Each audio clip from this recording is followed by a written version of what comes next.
इथे बंद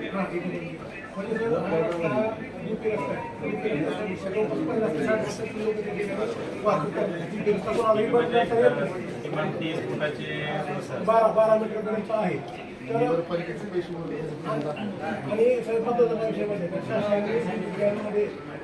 योजना मंजूर केलेली आहे. त्याच्यामध्ये हा रस्ता डिपीवर दाखवलेला आहे आणि त्याच्यामध्ये 140 कोटीमध्ये या रस्त्याला 1,30,00,000 रुपये मंजूर आहे. म्हणजे साहेब फक्त तोंडी आदेशाद्वारे हा रस्ता बंद केलेला आहे. त्यानंतर काय होईल माहिती का, त्यांचा असा घाट आहे की आज रोजी फक्त कोण लावले आणि संपवणार परत परमनंट भिंत त्या ठिकाणी त्यांचं मांडायचं आहे. त्या ठिकाणी शाळा हॉस्पिटल आहे. नगरपालिकेने केले की कोणी केले?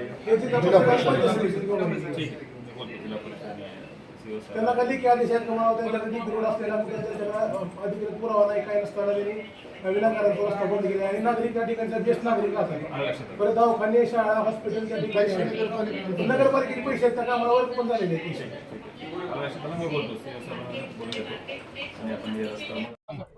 पंचायत समितीमधून समतानगरकडे जाणारा रस्ता तो जिल्हा परिषद आणि पंचायत समितीने अचानक 4 दिवसापूर्वी त्या ठिकाणी तारेचं कंपाऊंड केलं आणि तो रस्ता बंद केला.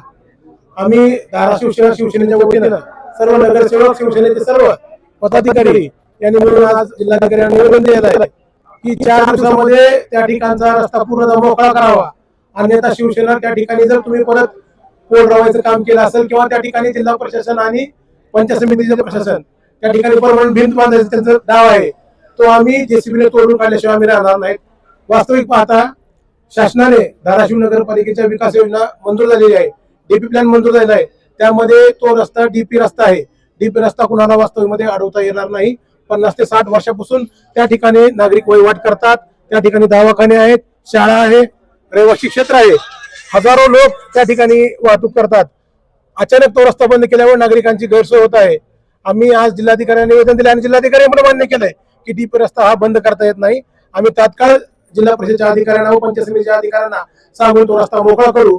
म्हणजे आपण विचार करा की जिल्हा परिषद प्रशासन मोठं आहे का शासन मोठं आहे.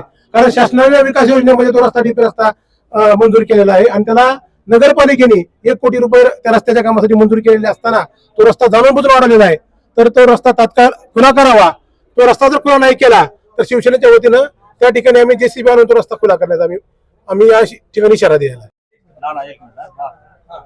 4 दिवसाखाली तिथल्या नागरिकांचे मला फोन आले की बाबा असं जिल्हा परिषदचे इंजिनियर येऊन हा रस्ता कंपाऊंड वॉल करत आहेत. तेव्हा मी तिथं स्वतः प्रत्यक्षात गेल्यानंतर त्यांना विचारपूस केली की बाबा हा रस्ता कशामुळे बंद करताय. तर त्यांनी सांगितले की आम्हाला काही माहित नाही, फक्त जिल्हा परिषदचे आम्हाला आदेश आहेत, त्याच्यामुळे आम्ही हा रस्ता बंद करतोय आणि लवकरच याला आरसीसी भिंत पण घेणार आहेत असं त्यांनी तोंडी मला सांगितलं. त्याच्यानंतर आम्ही आज सर्व शिवसेनावासीय, सर्व नगरसेवक व सगळे कार्यकर्ते शिवसेनेचे आम्ही कलेक्टर साहेबांना भेटून सविस्तर निवेदन दिलेलं आहे. आणि या निवेदनात असं आहे की जेव्हा आपली ही जिल्हा परिषद आणि पंचायत समिती जेव्हा स्थापन झाली त्यावेळेस पासूनचा तो रस्ता आहे आणि डीपी प्लॅन सुद्धा आहे. त्याचा सर्वे नंबर आहे डीपी प्लॅनचा 145 हा सर्वे नंबर आहे त्या रस्त्याचा. आणि ह्या रस्त्यातनं समतावाशी जवळजवळ ज्येष्ठ नागरिक 80% ज्येष्ठ नागरिक सर्व तिथून प्रवास करतात. कारण का त्यांच्या पेन्शन वगैरे घ्यायचे असतील तर सर्व बँकेत पेन्शनला येण्यासाठी हा सगळ्यात जवळचा रस्ता आहे. शाळेत विद्यार्थी जातात आणि आपत्कालीन रस्ता आहे. म्हणजे जर समजा आपल्या कलेक्टर ऑफिस समोर काही निवेदन मोर्चे वगैरे करून रस्ते जर बंद केले तर हेच प्रशासन आपल्या समतातून त्याच रस्त्यानं सगळ्या वाहनं वगैरे सोडतंय. मग वाहतूक बंद करायची का किंवा यांना कुठला अधिकार आहे की तुम्ही वहिवाट बंद करू शकता का? आज 50 ते 60 वर्षापासून ती वहिवाट आहे आणि वहिवाट हा बंद करायचा कुठेही कायद्यात अधिकार कुणालाही नाही. आणि जर हा रस्ता तरी पण एवढा आम्ही निवेदन देऊन जर बंद करण्याचा त्यांनी घाट घातलेला असेल तर येणाऱ्या काळात लवकरच तिथं आम्ही सर्व तीव्र आंदोलन करू.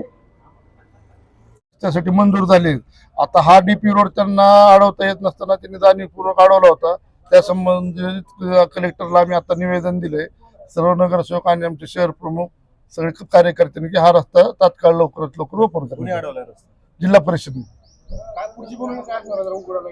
त्यांनी आता आम्हाला सांगितले की आम्ही 2-4 दिवसात काढून देतो म्हणून. नाही दिलं तर आम्ही स्वतः तिथले स्वतः नागरिक सगळे लोक ते रस्ता काढून टाकणार आहे. नाही, आता जाऊ.